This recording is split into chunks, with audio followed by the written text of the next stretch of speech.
On a peu l'occasion d'être spectateur du quotidien d'une classe. Brute, sans phare, fait de perfection et d'imperfection, de coups de génie et d'imprévus. Parce qu'on pense que le réel des classes est le meilleur terrain de réflexion et d'amélioration pour nos pratiques d'enseignement, nous vous ouvrons leurs portes. Nous vous invitons à découvrir ces outils pédagogiques afin qu'ils deviennent les vôtres. Bienvenue dans la saison 3 d'Être Prof, le podcast. Une série audio dans laquelle enseignantes et enseignants vous partagent leurs pratiques du quotidien, de la maternelle au lycée. Épisode 8, manipuler pour apprendre au collège. L'apprentissage au collège peut faire une large place à la manipulation avant de passer à l'écrit. Pour introduire ses élèves à l'anatomie des appareils reproducteurs masculins et féminins, Ségolène, professeure de 5e à Trignac, s'équipe d'étiquettes à manipuler en préambule des leçons plus théoriques. Cette pratique permet à ses élèves d'aborder en douceur et en collectif un sujet parfois source d'inconfort. Aujourd'hui, asseyez-vous comme vous étiez à la dernière séance, sinon on va perdre trop de temps. Alors, rapidement, on sort ses affaires. Allez les derniers. Dans ce numéro, on va parler pédagogie active, manipulation. On a sorti des gros mots, mais on va voir avec Ségolène que tout ça mène bien à l'apprentissage. Merci Ségolène de nous accueillir dans ta classe. Eh bien écoute, avec plaisir Nathalie. Alors pédagogie active, manipuler. Ok, mais manipuler quoi ? Manipuler des étiquettes, même des grains de poids. En fait, manipuler pour éviter de commencer par le passage à l'écrit. Voilà, si je résume simplement. Et j'invente rien, hein. C'est des choses qui sont faites depuis très longtemps dans l'élémentaire, à l'école primaire. Mais c'est vrai qu'on avait tendance à ne pas exporter ces pédagogies-là dans le secondaire. Pour autant, je pense que c'est un bon moyen d'engager les élèves dans les apprentissages pour ensuite passer sur une place plus formelle à l'écrit. Tu viens de le dire et tu viens de souligner presque la question que j'avais envie de te poser. Manipuler, ce n'est pas apprendre. Manipuler, c'est une phase dans l'apprentissage.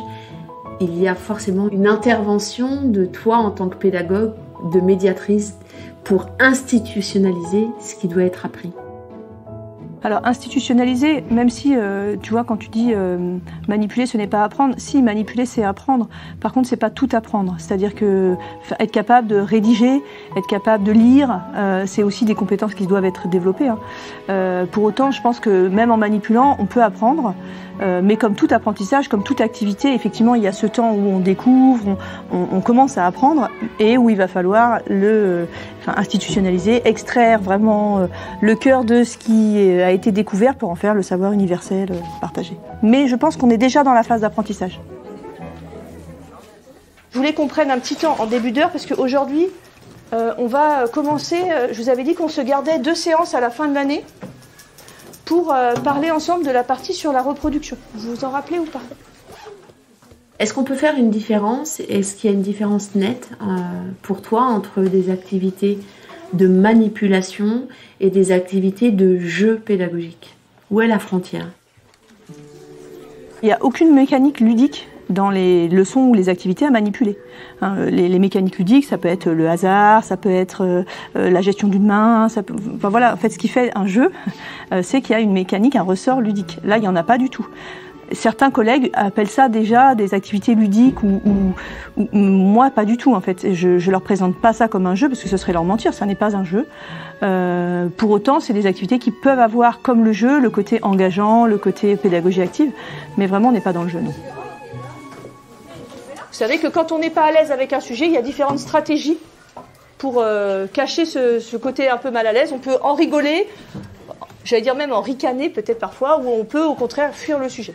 En tout cas, il y a quelque chose que je veux vous dire et que je veux que vous ayez en tête pendant les 2 séances qu'on fera, donc la séance d'aujourd'hui et la suivante, peut-être même on aura le temps avec votre classe d'en faire 3, c'est de dire que la sexualité, ça n'est pas tabou, mais c'est intime. Tu nous présentes l'activité que tu proposes à tes élèves sur cette séance ? On commence en fait la partie où on va évoquer tout ce qui concerne la reproduction, le fonctionnement des appareils reproducteurs. Alors, je vous explique comment on va travailler. Donc, il y a une séance aujourd'hui. L'objectif du temps de travail, ça va être de se poser des questions autour d'un problème. La séance suivante, on fera un temps où vous pourrez poser des questions de façon anonyme et on échangera ensemble. Des questions qui portent sur la sexualité, la reproduction, ce que vous voulez. Dans un premier temps, je vais vous donner un exercice qui est super dur, mais c'est pour savoir qu'est-ce que vous connaissez déjà. Vous pouvez travailler à deux avec votre voisin ou votre voisine tant qu'on chuchote, comme d'habitude. Et si vous avez besoin d'aide, vous utilisez le carré comme d'habitude, sur le rouge si c'est urgent. Les élèves ont un premier schéma qu'ils vont devoir légender. Je leur donne un format papier avec ils écrivent, mais c'est vrai qu'ils n'ont que très peu de connaissances. Même si on est en fin de cinquième, ils ont peu de connaissances. En général, parfois une ou deux légendes correctement placées sur les 16 que comptent les deux appareils qu'ils ont à disposition. Et donc pour les aider, en fait, je leur propose après un lot d'étiquettes qui présente donc la légende. C'est des étiquettes en deux parties. Il y a la légende et puis si on soulève la première étiquette en dessous, où on a une description du rôle de l'organe. Comme je sais que même avec les légendes, ça peut être un peu compliqué, il y a un deuxième niveau d'aide, c'est qu'à l'intérieur, vous allez voir sous l'étiquette, quand on soulève l'étiquette, en dessous, vous avez la définition ou une présentation, si vous voulez, de la partie du corps, de l'organe. Essayez sans soulever, et puis si vous n'avez aucune idée, vous soulevez, vous lisez à quoi ça correspond, et là vous essayez de le replacer. Donc les élèves vont devoir disposer les étiquettes au niveau de la bonne légende, enfin, du bon trait de rappel de la légende, en s'aidant ou non, en fonction de leurs besoins, de la description de l'organe. À quel moment tu places ces séances de manipulation dans ton scénario de séquence, ou de séance d'ailleurs? Elles sont souvent en fait au départ. C'est vraiment pour découvrir quelque chose. Et puis je m'en sers pour engager mes élèves dans les apprentissages. Cette activité-là, si je leur donne le rôle de chacun des organes, ou si même je leur projette au tableau en leur expliquant à quoi ça sert, je vais pas du tout avoir leur attention. Je vais pas du tout avoir leur engagement. Alors que si j'ai ce temps là où ils manipulent, ils vont se poser des questions, ils vont chercher, ils vont dire ah ben non c'est pas là, quand je vais après leur donner la solution et qu'ils vont devoir réécrire, là ils vont le faire de bonne volonté, bien plus que si je suis pas passée par la phase de manipulation. Alors ici les filles. Juste, Rien du tout. Est-ce que vous avez repéré où était l'homme, où était la femme? oui. Est-ce que vous arrivez à vous repérer par rapport à vous, votre corps, certaines parties? Ouais. Mais vous savez pas les noms? Ouais. D'accord. Vous savez même pas des noms du quotidien comme ça? J'ai déjà appris ça parce que ma mère elle m'a enseigné sur ça. D'accord, mais tu te souviens plus. Ça fait longtemps. Comment se fait le choix pour toi du format, du contenu que tu mets dans ces activités de manipulation? C'est adapté en fait à mon objectif pédagogique. C'est-à-dire que là, moi, ce qui m'intéresse surtout, c'est qu'ils aient identifié les différents noms des organes avec leurs fonctions. Donc un simple jeu d'étiquettes, ça va suffire. Parfois, il va falloir, par exemple, si je prends une activité que j'ai sur l'analyse de graphiques, ils ont des petites tirettes à déplacer avec les bonnes réponses possibles. Donc par exemple, je sais pas, la vitesse, j'emmène mes sixièmes, c'est des Robinson sur une île déserte, hein, c'est mon projet de l'année. Donc on parle d'un radeau pour s'échapper, j'en profite pour travailler sur le mouvement, les matériaux. Et donc on parle de la vitesse du radeau, et donc ils ont le début de la phrase, hein, donc mon radeau, enfin la vitesse de mon radeau, et donc avec la petite tirette, ils peuvent choisir augmente, diminue ou reste stable. Et donc comme ça, ils savent que la première étape, ça va être de décrire justement est-ce que le paramètre augmente, diminue, reste stable. Et puis ensuite, ils ont la possibilité de choisir des chiffres, des nombres qui correspondent aux valeurs du graphique. Donc en fait, ça dépend vraiment de ce que j'ai envie de faire.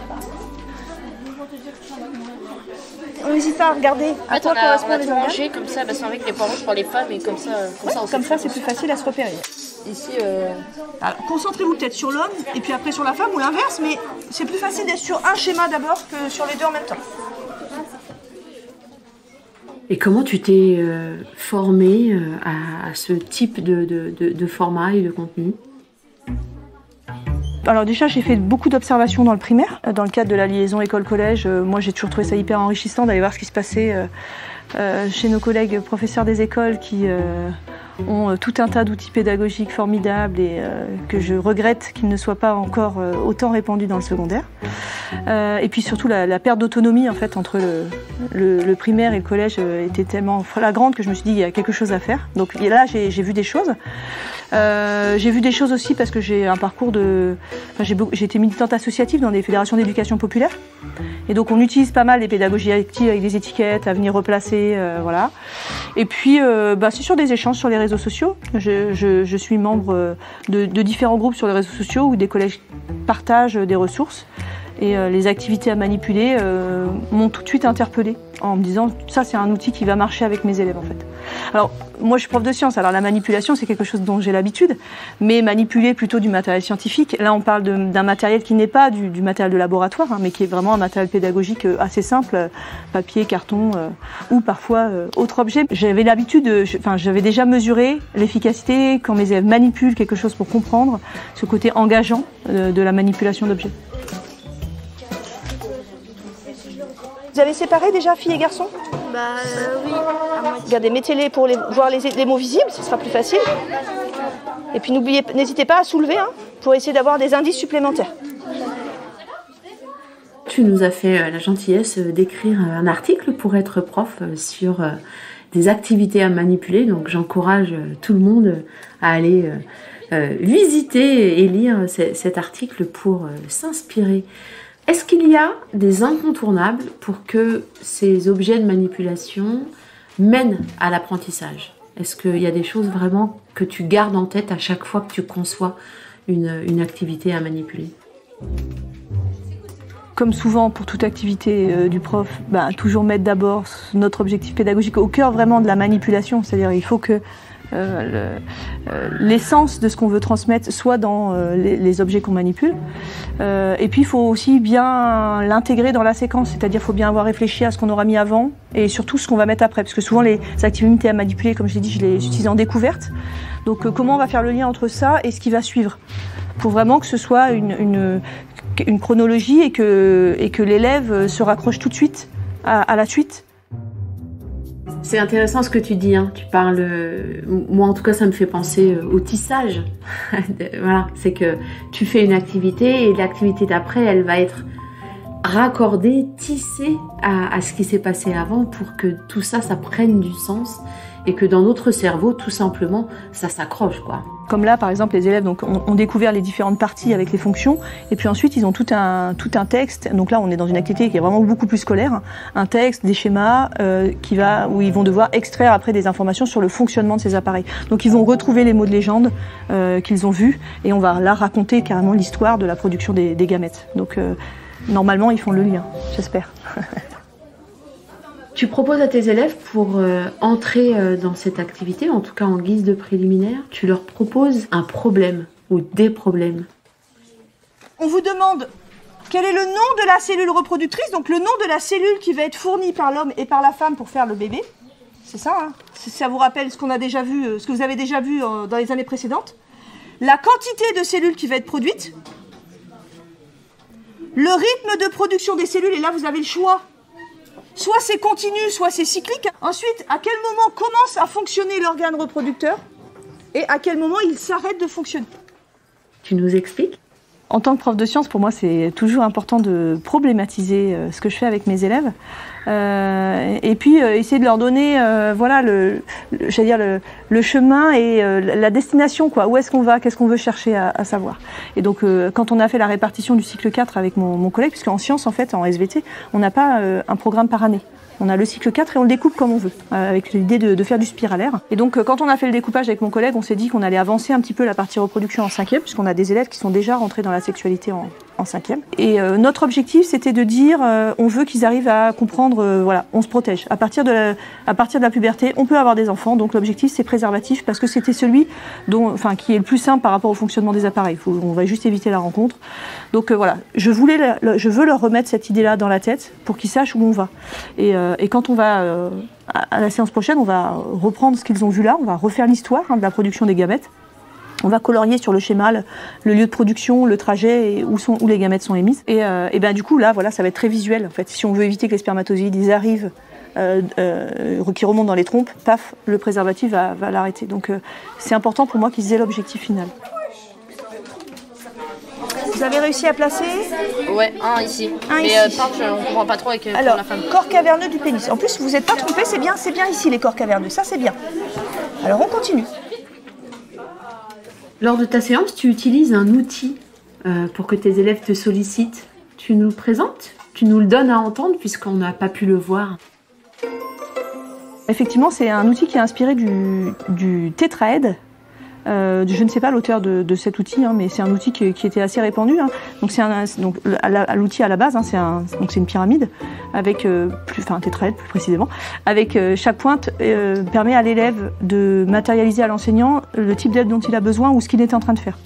Alors cette forme-là n'était pas très pratique à fabriquer, pas très pratique à conserver en l'état, et pas très pratique parce que je ne pouvais pas modifier en fait les différents items.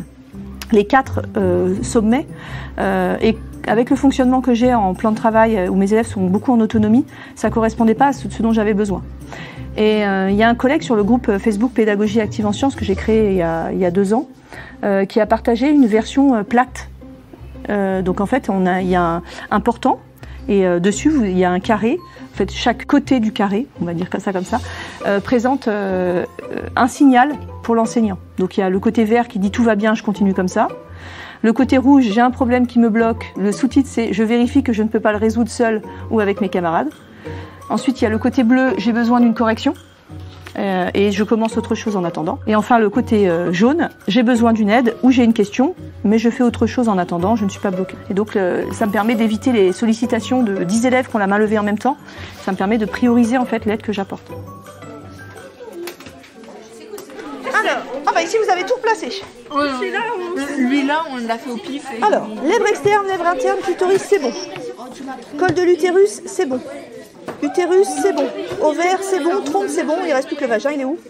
Ici, parfait. La femme, c'est complété, c'est parfait.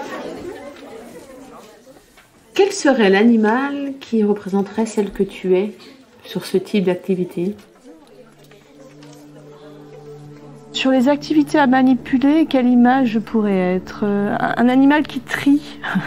En tout cas là sur cette activité-là, parce qu'en fait l'intérêt de cette activité à manipuler, c'est que je vais pouvoir déplacer les étiquettes qui sont fausses et les élèves vont pouvoir les replacer autant qu'ils veulent.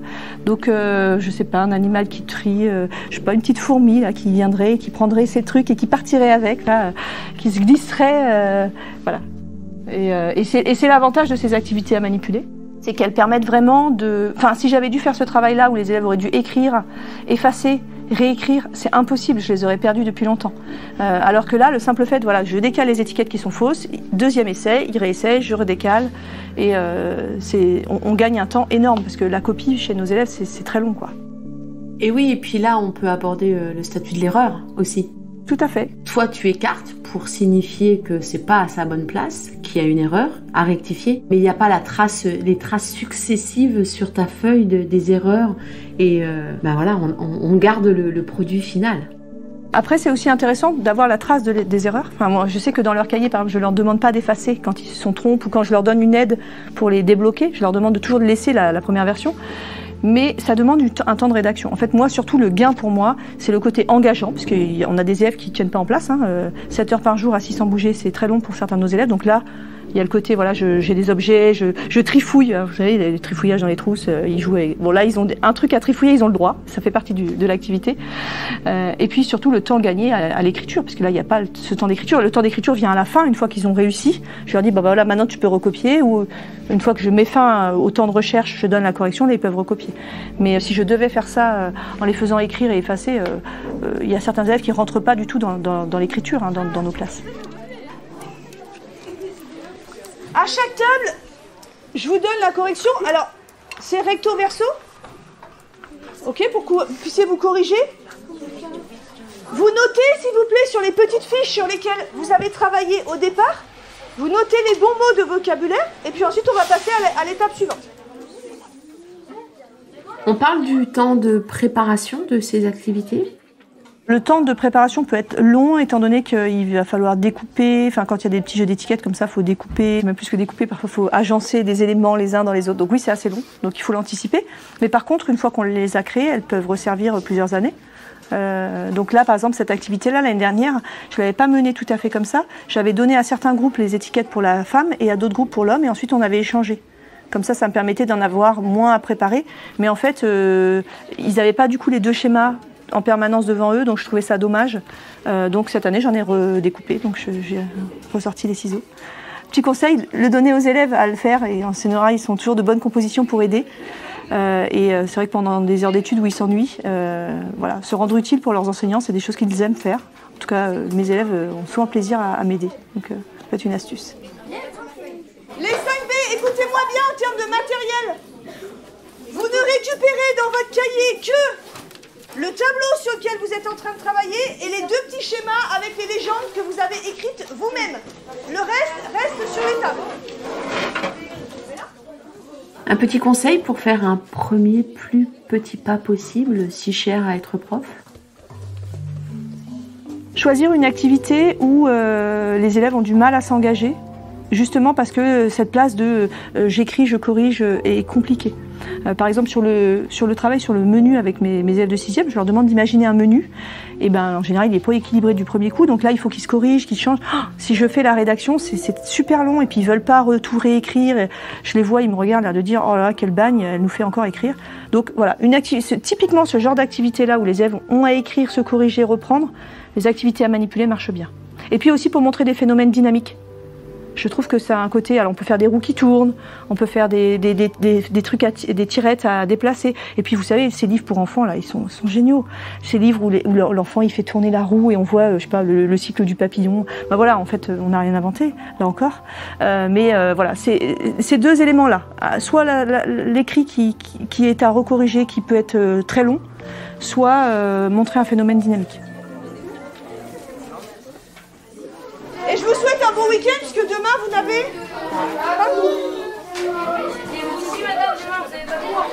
Moi, j'ai oral du brevet et formation et réunion l'après-midi. Donc, si j'ai cours toute la journée. À lundi. Merci en tout cas Ségolène, moi ça m'a donné envie de revenir en tant qu'élève au collège. Donc merci. Eh ben, je t'en prie, il y a toujours de la place dans ma classe. Si tu veux un petit cours sur la reproduction, il n'y a pas de souci.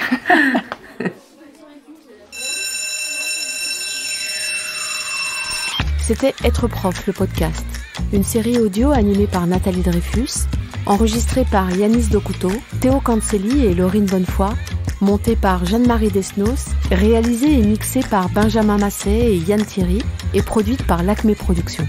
Si vous avez envie d'approfondir le sujet, retrouvez plus de ressources sur êtreprof.fr.